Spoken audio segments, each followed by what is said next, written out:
नमस्कार दोस्तों, मैं एडवोकेट सुनील दीक्षित आप सभी का अपने YouTube channel Dikshit legal aid में स्वागत करता हूं। मेरे पास कुछ ऐसे कमेंट आए हैं जिसके बारे में सबको जानकारी होनी चाहिए, क्योंकि यह एक महत्वपूर्ण विषय है।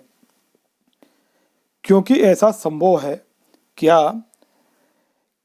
कि आपने अपने चालान का पेमेंट ऑनलाइन कर दिया है, उसके बाद भी आपके पास रेगुलर कोर्ट या जिला न्यायालय से सम्मन आ जाए उसी चालान के संबंध में, और अगर सम्मन आ जाए तो हमें क्या करना चाहिए।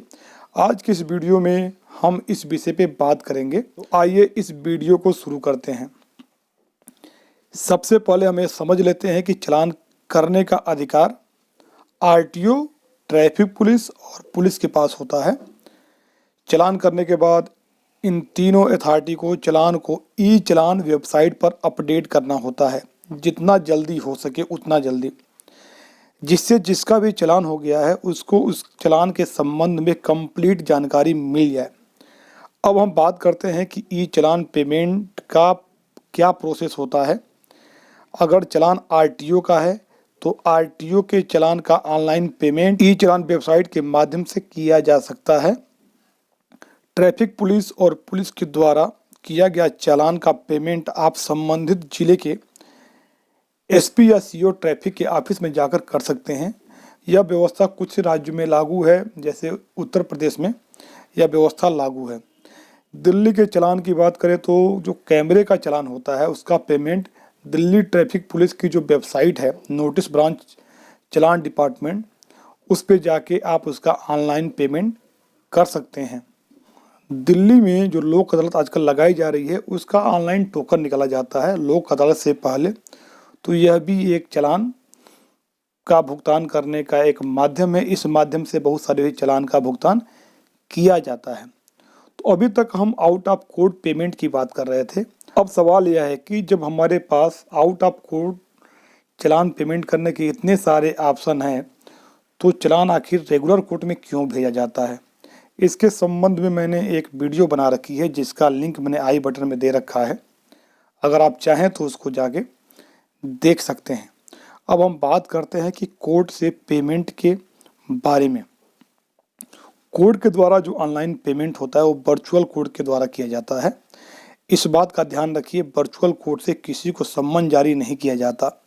वर्चुअल कोर्ट का चालान के केस में बस इतना रोल होता है कि अगर कोई अपने चालान का ऑनलाइन पेमेंट करना चाहता है तो उसका ऑनलाइन पेमेंट वो कर सकता है वर्चुअल कोर्ट के माध्यम से। नहीं तो चालान जो होता है एक टाइम के बाद रेगुलर कोर्ट में भेज दिया जाता है।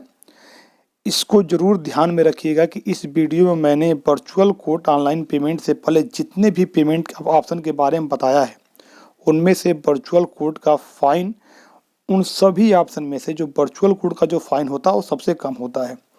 ऐसा क्यों है, इसके बारे में भी मैं अलग से वीडियो बनाकर इसकी जानकारी दूंगा। अभी तक मैंने जितनी भी जानकारी दी वह सभी रेगुलर कोर्ट से बाहर चालान पेमेंट की थी। अब सवाल यह है कि चालान का पेमेंट होने के बाद भी रेगुलर कोर्ट से सम्मन कैसे जारी होता है, इसको समझ लेते हैं।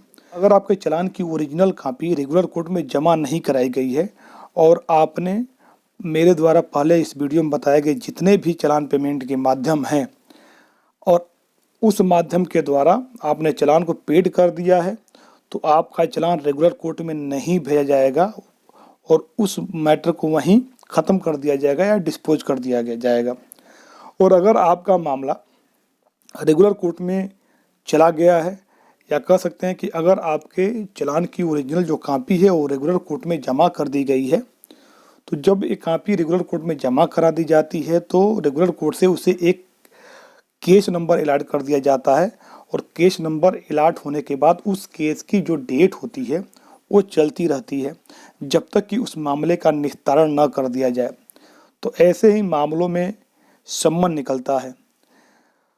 आपको तो जैसे पता नहीं है कि आपका जो चालान वो रेगुलर कोर्ट में जमा करा दिया गया है, और आप जो मेरे द्वारा इस वीडियो में पहले जितने भी माध्यम है उसमें से किसी एक माध्यम के द्वारा आपने अपने चालान का पेमेंट करा दिया है, ऑनलाइन पेमेंट करा दिया है, या आप स्वयं जाके ऑफिस पे आप जमा करा दिए है अपने चालान को, तो ऐसे ही मामलों में सम्मन निकलता है। बेशक उस चालान का भुगतान कर दिया गया है, ऐसे मामले में घबराना नहीं है। उस सम्मन पर कोर्ट की डेट दी गई होती है। आपको उस डेट पर कोर्ट में जाकर जो पेमेंट की, जो आपने जिस भी माध्यम से पेमेंट किया है, उसकी रसीद जरूर लेनी चाहिए वहाँ से, और उस रसीद की जो कापी आपको कोर्ट में सबमिट कर देनी है। उस रिसिप्ट की कापी के आधार पे आपका केस कोर्ट में ख़त्म कर दिया जाएगा या डिस्पोज कर दिया जाएगा। एक बात बहुत महत्वपूर्ण है कि जिस भी माध्यम से आपने पेमेंट किया है, उस पेमेंट की जो रिसीट की कापी होती है, उसको अपने पास कम से कम 1 साल तो संभाल कर रखना ही चाहिए। इन केस अगर सम्मन आ जाए, हालांकि ऐसे मामले बहुत कम देखे जाते हैं, लेकिन इक्का दुक्का अगर मामले ऐसे हैं तो कम से कम आपको उस फाइन शीट की कापी 1 साल अपने पास जरूर संभाल कर रखनी चाहिए। और अगर कोई सम्मन आता है तो आपको उसके चालान नंबर को उससे मिलान जरूर करना चाहिए। तो उम्मीद करता हूं कि इस वीडियो में मेरे द्वारा जो दी गई जानकारी है आपको पसंद आई होगी। अगर ये वीडियो आपको पसंद आई है तो प्लीज़ इस वीडियो को लाइक करिए, शेयर करिए और मेरे चैनल को सब्सक्राइब जरूर करिए, क्योंकि इस चैनल पे आपको कोई ना कोई ऐसा कंटेंट जरूर मिलेगा जो आपके काम का होगा। Thank you for watching.